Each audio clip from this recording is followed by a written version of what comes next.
Good morning and welcome to our thought for the day for Monday, the 4th of May 2020. Today our reading comes from Luke's Gospel, and it's chapter 2, beginning at verse 41. And this is what is said every year. Jesus' parents went to Jerusalem for the feast of the Passover. And when he was 12 years old, they went up to the feast according to the custom. After the feast was over, while his parents were returning home, the boy Jesus stayed behind in Jerusalem, but they were unaware of it. Thinking he was in their company, they travelled on for a day. And then they began looking for him among their relatives and friends. And when they didn't find him, they went back to Jerusalem to look for him. After 3 days, they found him in the temple court sitting among the teachers, listening to them and asking them questions. Everyone who heard him was amazed at his understanding and his answers.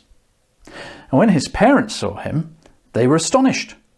And his mother said to him, "Son, why have you treated us like this? Your father and I have been anxiously searching for you." "Why were you searching for me?" Jesus asked. "Didn't you know I had to be in my Father's house?"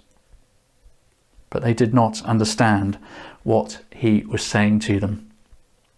Then he went down to Nazareth with them and was obedient to them. But his mother treasured all these things in her heart.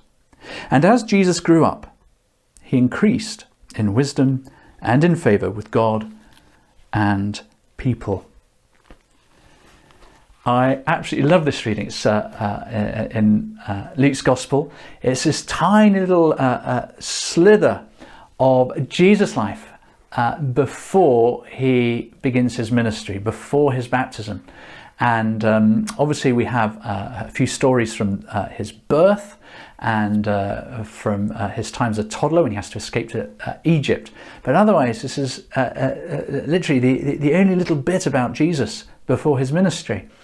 And what we learn from it is, a number of things. In a very kind of trivial but really interesting way, we get a little insight to first century Jewish practice when it comes to the Feast of the Passover. And clearly when people travelled, they travelled in a great big huge communal group, and that's a beautiful, lovely image, isn't it?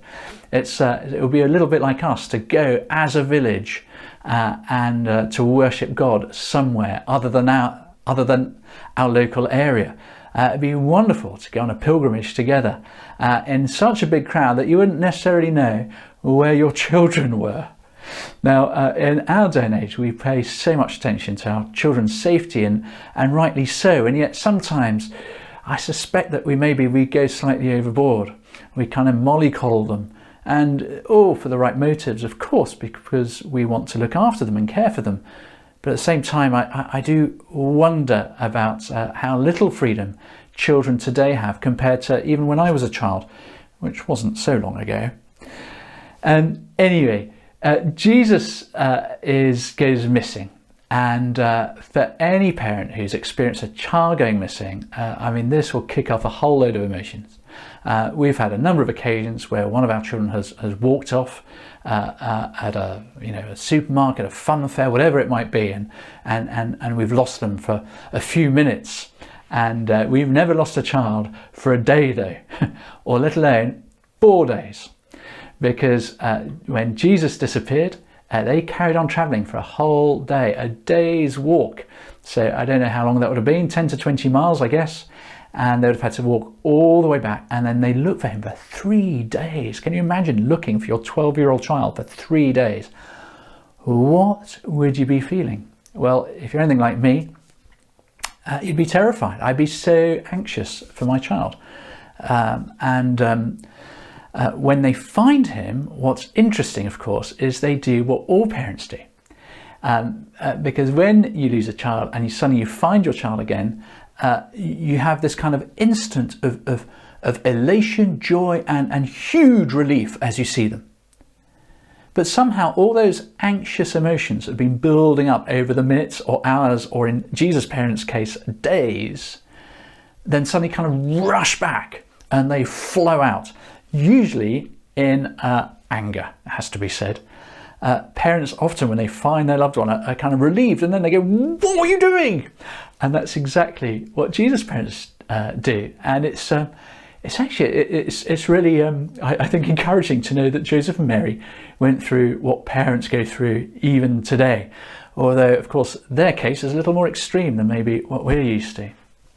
Anyway, they find him in the temple, and there he is, and so we get a little bit of insight that Jesus is not like other children. He already, despite the fact that he hasn't been baptized, that the Holy Spirit hasn't come in all its fullness upon him, there's a wisdom about him. There's something about him. And of course, Mary would have known about that, and Joseph would have known about that because of the Christmas story. And the angels and the shepherds, the wise men when Jesus was a toddler, all of that so they would have known that Jesus was special, had a special destiny. And yet, in the moment, as parents, with all this emotion, actually all of that is lost. And Mary's only words to Jesus are, "What were you doing? How are you treating? I mean, just look at the way you're treating your parent. What are you trying to do to us?" And it reminds me that actually when emotions are running high, so often we lose sight of the bigger picture and of the deeper things of life. We're blind to the stuff that's actually really important. And Jesus very calmly responds to his mother, "Well, surely you knew that this is where I would be. You know the Christmas story. You were there. So surely you might have guessed that I'd be here in my Father's house, in the temple," which is where the Jewish people, of course, sought God's presence in a special way. And Mary, we don't know how Mary responds to that. We just know that Jesus does go back with his parents and is obedient to them. But then the next line says, "And Mary treasured all these things in her heart." And you get the sense that as the emotions ebb away, and as Mary kind of chills out a bit, she's able to put things into perspective. And she's reminded of the bigger picture, of the deeper things of life, and is able to put that little event in its context. She treasures these things in her heart. And it's a reminder for you and me that today, we don't know. I don't know what the day is going to bring today for you or for me.